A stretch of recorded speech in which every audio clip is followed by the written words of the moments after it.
Hello, good evening everyone. For today's video, maggawa tayo ng kinilaw na Wow! guso.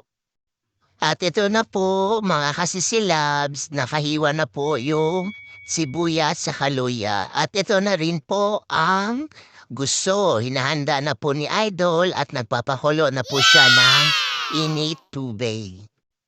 At may pipino rin tayo at ito ang pares ng ating pipino at guso, kamote. Yummy! Dahil kagabi nagtalbos tayo ng kamote, ngayon kamote na talaga.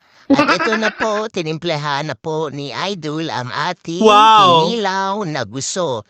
Sino pong kumakain nitong guso? Ang sarap kaya nito mga kasisilabs. At ito na po, tapos na po paghanda ni Idol ang aming pagkain.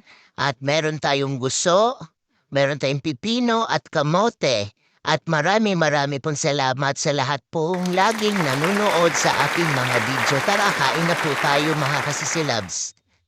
Yan, kumakain na po ako gusto.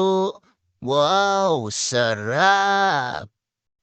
At syempre, hindi mawawala ang ating idol. Ayan na po si Idol, kumakain na po ng kamote. At ayan po, wow, ang laki ng bunganga ni Idol. Laki ng subo mo, daddy, oh. Sampung-sampung, boss. Baba. Oh, lakas mo, ano kain, daddy?